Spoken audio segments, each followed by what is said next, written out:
बिस्मिल्लाहिर्रहमानिर्रहीम। अस्सलाम वालेकुम। ये आपका अपना डिजिटल प्लेटफॉर्म है। मैं तारिक मतीन हूँ। वल्लाहु खैरुल माकिरीन।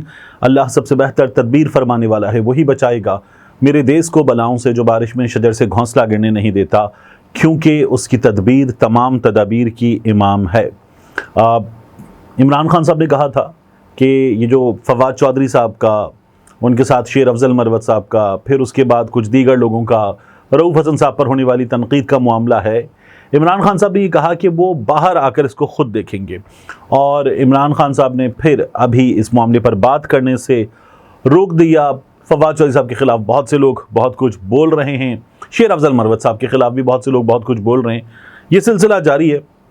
अब इसमें एक ख़बर आई है जो जाहिर है कि ज़रा पाकिस्तान तहरीक इंसाफ की सफ़ों में एक जमात जो इस वक्त जबर के इन हालात में मुसलसल निशाना बनी हुई है, तो उसकी सफ़ों में कुछ बेहतर ख़बर है। सीनियर क़यादत ने फवाद चौधरी साहब से रब्ता किया है और फवाद चौधरी साहब से रब्ता करके उनसे ये कहा है कि आप मौजूदा क़यादत पर तनकीद ना करें, ये दरख्वास्त की है। तो फवाद चौधरी साहब जाहिर है कि इस वक्त रऊफ़ हसन साहब पे भी तनकीद करते हैं, शेर अफजल मरवत साहब पे भी तनकीद करते हैं, शिबली फराज साहब पे भी तनकीद करते हैं, शुएब शाहीन साहब पे भी उन्होंने तनकीद की है, ख़ास तौर पर हामिद खान साहब पे भी वो तनकीद करते हैं। दूसरा, ये कहा गया फवाद चौधरी साहब की जानिब से दोबारा उनसे कि मौजूदा पॉलिसी के तहत इमरान खान की रिहाई मुमकिन नहीं। तो ये फवाद चौधरी साहब ने रब्ता करने वालों को जवाब दिया। मौजूदा सूरत हाल में अपोजिशन जमातों का मुत्तहिद होना ज़रूरी है। फवाद चौधरी साहब और PTI की क़यादत में इस नुक्ते पर इत्तेफाक हुआ है कि ये बिल्कुल ठीक बात है, तो हम आपस में भी मुत्तहिद हो जाएँ, ये ज़रूरी है। और PTI की जो क़यादत जिसकी जानिब से रब्ता करवाया गया, उन्होंने फवाद चौधरी साहब से ये कहा है कि मुस्बत तजावीज़ जो आपकी हैं उन पर हम गौर करेंगे, उन पर आगे बढ़ा जा सकता है, लेकिन ये जो आप जिस तरह से तनकीद कर रहे हैं इससे मसाइल हल नहीं होंगे। फवाद चौधरी साहब तनकीद करते हैं। जवाबन शेर अफजल मरवत साहब ने जो तनकीद की है, जिस तरह की बातें की हैं, तो फिर उन्होंने कहा कि ये तो भाग गए थे किसी हाथी हथनी की तरह, इस तरह की बात की। फवाद चौधरी साहब ने कहा जो आदमी अपने बच्चे को, जो उनके इंटरव्यू का पीस है वायरल, ये वंडरफुल बेगैरत है, तो उन्होंने कहा जो अपने बच्चे को ये कह देगा। लेकिन अच्छी बात यह है कि मरवत साहब बाहर से बैठकर, फवाद चौधरी साहब PTI क़यादत के बाहर से बैठकर इस वक्त जो तनकीद कर रहे हैं, ये सिलसिला बंद करने पर और कुछ कॉमन ग्राउंड्स पर आगे बढ़ने पर इत्तेफाक हुआ है। फवाद चौधरी साहब के साथ जो हो रहा है, जो इस वक्त हो रहा है, वो बड़ा दिलचस्प है। यानी एक आदमी जो साबिक़ वफाकी वज़ीर है अब भी, जिसके बारे में सहाफ़ियों की बड़ी तादाद की ये राय है कि ये जब बात करता है तो सियासी गुफ्तगू, मामला फहमी और इंगेजमेंट की बात करता है, और ये उसे परफॉर्म कर सकता है। ये स्ट्रेटजी चेंज करने की बात करता है। एहतिजाज प्लस इंगेजमेंट, ये आदमी कुछ तब्दीली ला सकता है। ये सहाफ़ियों की, तज्ज़ियाकारों की एक बड़ी अक्सरियत की राय है। उसकी एक वजह है, इमरान खान साहब के केसेस आप देख रहे हैं कि जिस तरह से ख़त्म हो रहे हैं। आज भी बरियत हुई है इमरान खान साहब की, शाह महमूद कुरैशी की, दीगर क़यादत की। जो 4 मरकज़ी मुक़दमात थे, ये भी आपको साइड पे होते हुए नज़र आ रहे, लेकिन दीगर मुक़दमात इमरान खान साहब पे, मतलब कोई 180-200 मुक़दमात वाला मामला है, तो उसमें फिर बरियत हुई है। अब ये जो बरियत है ना, इसको भी हेडलाइन बनाना बड़ा अजीब हो जाता है कि, लेकिन ये चीज़ें स्लोली, ग्रेजुअली इम्प्रूव कर रही हैं। अब इन हालात में फवाद चौधरी साहब पे खुद पे क्या केसेस है, देखिए, मतलब कोई अजीब फ़नी मामला है। फवाद चौधरी साहब पे केस है कि उन्होंने हॉल रोड पर एक डकैती मारी और एक ओप्पो का फ़ोन छीन लिया किसी से। एक ओप्पो का फ़ोन छीन लिया, मतलब ओप्पो का फ़ोन 30,000 से 70,000 के दरमियान की, या उसका कोई महंगा तरीन फ़ोन होगा तो शायद लाख रुपए की चीज़ हो जाएगा। तो ओप्पो का एक फ़ोन फवाद चौधरी साहब ने छीना था, एक ये केस है। फिर फवाद चौधरी साहब ने गालिबन मुल्तान वगैरह में कहीं किसी जगह एक टोंटी और एक शावर, ये फवाद चौधरी साहब ने जो है ये भी चोरी किया है, जिनकी मालियत, जो शिकायत है उसके मुताबिक शायद 3,800 या 4,000 रुपये के आसपास बनती है।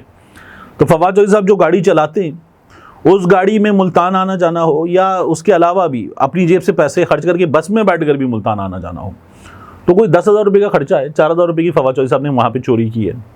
और फिर फवाद चौधरी साहब पे जहलुम में एक पर्चा है, उस पर्चे के मुताबिक शायद उन्होंने खाद की 2-3 बोरियाँ चोरी की हैं और 1-2 चारपाइयाँ फवाद चौधरी साहब ने चोरी की हैं। ये भी उन पे चोरी का, डकैती का पर्चा है।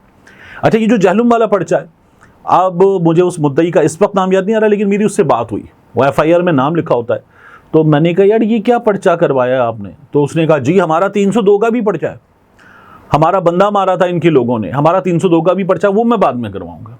तो इतने फ़नी मुकदमात हैं फवाद चौधरी साहब पे, इतने फ़नी मुकदमात। जाहिर है कि वो जो ये बात करते ना कि ये लोग ये सब कुछ कर रहे हैं। देखिए मैं आपको दोबारा बता देता हूँ, मैंने पहले भी बताया था, जिस रोज़ शेर अफजल मरवत साहब ने जेल के बाहर आकर काजी फाइज ईसा साहब पर अदम एतमाद करने की बात की थी कि इमरान खान साहब ने कहा है कि हमें इन पर एतमाद नहीं है, उसी मौके पर कुछ दीगर क़यादत के लोगों ने ये कह दिया कि नहीं, ये बात इमरान खान साहब ने नहीं की, ये शेर अफजल मरवत साहब गलत बात कर रहे हैं। फिर ये बार बार हुआ, मरवत साहब ने कहा कि मैं अपनी जगह कायम हूँ, ये मेरे चेयरमैन है गौहर साहब, ठीक है मैं इनकी बात मान लेता हूँ, लेकिन मैं अपनी बात पर कायम हूँ। तो ये बात होती रही। मैंने एक वकील साहब हैं जो इमरान खान साहब से लोग मुलाकात करने जाते हैं, वो उनमें शामिल होते हैं, कमोबेश जब बुगला की मुलाकात होती है उसमें कमोबेश हर मुलाकात में शामिल होते हैं, और उनसे मेरा बड़ा इंटरेक्शन रहता है ख़बरों के सिलसिले में। मैंने उनसे पूछा कि जो शेर अफजल मरवत साहब बता रहे हैं ये बात हुई या नहीं हुई?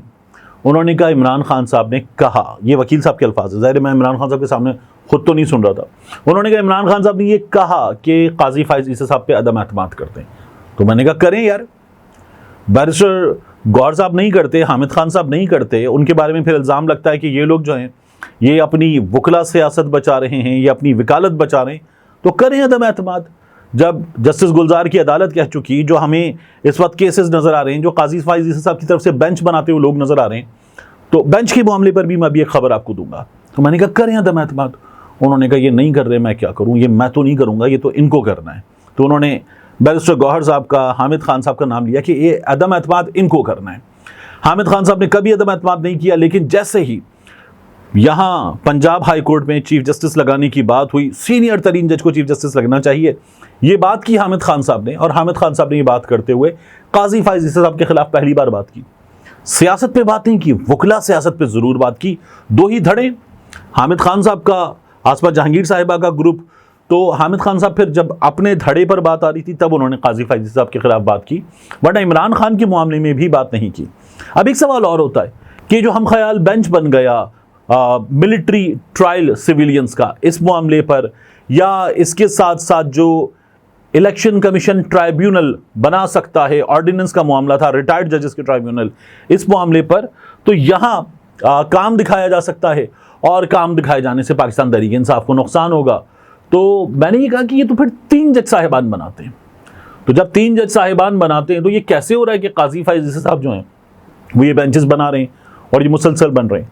तो supreme court of Pakistan cover करने वाले एक ज़बरदस्त रिपोर्टर हैं, उन्होंने कहा कि जस्टिस मुनीब फारूक साहब उनके अंडरस्टैंडिंग के मुताबिक, मैंने कहा आपका नाम लेकर बताऊं, उन्होंने कहा नहीं, उन्होंने कहा उनके अंडरस्टैंडिंग के मुताबिक मुनीब फारूक साहब इस बात पर अपना पहले ही फैसला दे चुके कि काजी फाइज ईसा साहब, यानी कि चीफ जस्टिस, काजी फाइज ईसा नहीं लेकिन चीफ जस्टिस, उनका ये इख्तियार है कि वो बेंच बनाएं। तो मैं तो इस बात का हामी हूँ कि चीफ जस्टिस का इख्तियार है, इसलिए भले अब ये कानून बन गया, मैं तो नहीं बोलता इसमें।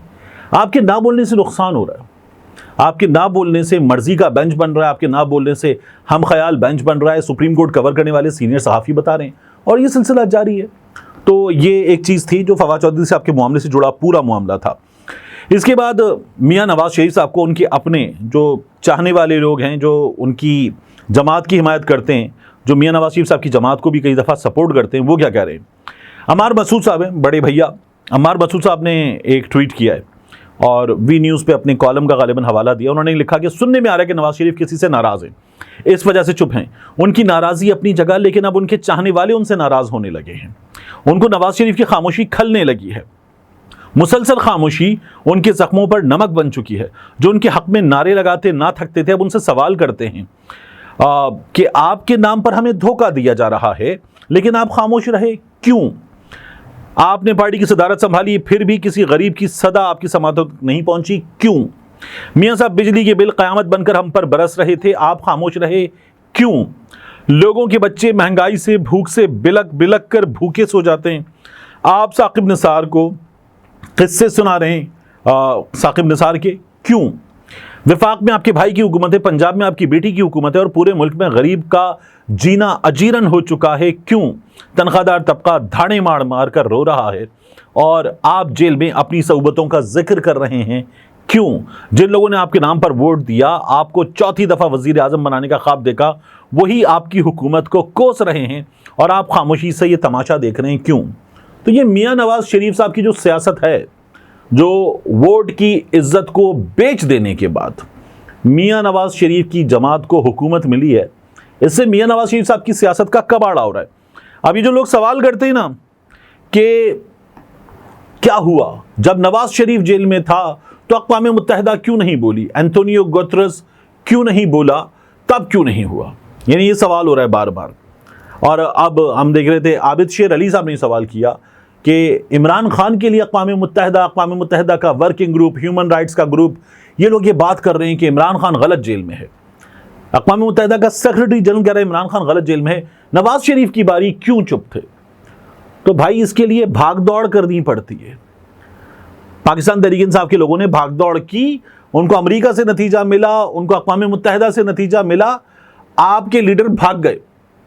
उसके बाद आप आबिद शेर अली साहब, आप ये सवाल कर रहे हैं, आप तो खुद इंग्लैंड में बैठे हुए थे, आपके इसहाक डार साहब इंग्लैंड में बैठे हुए थे, शहबाज शरीफ का बेटा इंग्लैंड में बैठा हुआ था। जब आप लोग ये काम करेंगे तो फिर कौन आपके साथ खड़ा होगा? और आप लोग जो बाहर थे तो बाहर रहकर ही एफर्ट कर लेते, तो आप लोग एफर्ट भी नहीं कर सके, तो फिर कैसे बात होगी?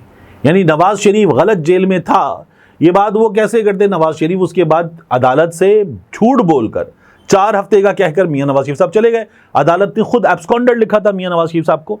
तो ये भी हमें याद रखना चाहिए। इन्हीं हालात की वजह से मोहम्मद अली दुरानी साहब क्या कह रहे हैं?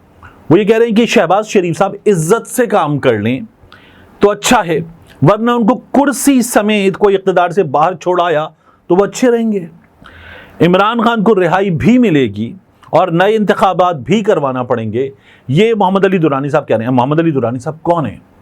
आप ये देख लीजिए कि मोहम्मद अली दुरानी साहब हैं कौन, तो आपको समझ में आ जाता है कि चीज़ें किस जानिब जा रही हैं। थोड़ा सा वक्त लग सकता है। मैंने आपसे अर्ज़ किया कि इसमें मुझे अक्टूबर के बाद वाला महीना लोकल वजह है, समझ में आता है। फिर मुझे मार्च 2025 इंटरनेशनल वजह है, समझ में आता है। फिर जुलाई 2025 शदीद इंटरनेशनल वजह है, मुझे समझ में आता है। तो ये चीज़ें हैं, इनको समझना चाहिए। आखिर में आपसे अर्ज़ करूँ कि एक साहब थे, इस्टेब्लिशमेंट का दिया हुआ तोहफ़ा इमरान खान साहब की जमात को, वैसे और भी तोहफ़े थे जिनमें आमिर लियाकत मरहूम, वो भी इस्टेब्लिशमेंट की तरफ से भेजे गए थे। इसी तरह से फिरदौस शिकावान साहिबा, सहाफ़ी जानते हैं, वो इस्टेब्लिशमेंट की तरफ से भेजी गई थी। फैसल वावड़ा साहब अब जहाँ आज़ाद सेंटर बन गए, कहाँ होता है ये, तो फैसल वावड़ा साहब हैं, कुछ और लोग हैं। इसी तरह से एक साहब हैं फयाजुल हसन चौहान साहब। अच्छा, ये इस्टेब्लिशमेंट ने तो भेज दिया। इमरान खान साहब की गलतियाँ देखिए कि इमरान खान साहब ने उनको बार बार वजारत भी दी। अब ये कैसे हो रहा था? तो फयाजुल हसन चौहान साहब ने एक अजीब नई, मैं तो उनके नाम में से चौहान में से नून हटा देता हूँ अक्सर, तो उन्होंने एक नई चीज़ दी है, मार्केट में नई लेकर आए। फरहान विर्क के साथ फयाजुल हसन चौहान बैठे हुए थे, एक नया प्लेटफॉर्म है आज़ाद, वहाँ पर। और चौहान साहब ने ये कहा कि 1992 का जो वर्ल्ड कप था वो भी इमरान खान ने साजिश के ज़रिए जीता है। साजिश में किरदार किसने अदा किया? गोल्ड स्मिथ ने। अच्छा, गोल्ड स्मिथ्स ने यानी कि जमैमा की फैमिली ने कैसे किरदार अदा किया? यहूदियों ने कैसे किरदार अदा किया? जो इंग्लैंड और पाकिस्तान का मैच बराबर हुआ, वो ये कहते हैं कि ये जो है वो मसनूई बारिश करवाई गई थी 1992 के वर्ल्ड कप में। उस मसनूई बारिश के ज़रिए पाकिस्तान को 1 पॉइंट मिला, इंग्लैंड को 1 पॉइंट मिला, ये काम हुआ। अब आप अंदाज़ा लगाएंगे फरहान विर्क जो पाकिस्तान तहरीक इंसाफ की इस वक्त मुखालिफत में पेश है, वो फरहान विर्क भी मुस्कुरा रहा था, उससे अपनी हंसी रोकना मुश्किल हो गया। और गिल साहब, फयाजुल हसन चौहान साहब, वो ये बताने लगे मज़ीद कि ये काम हुआ है, इस तरह से हुआ है।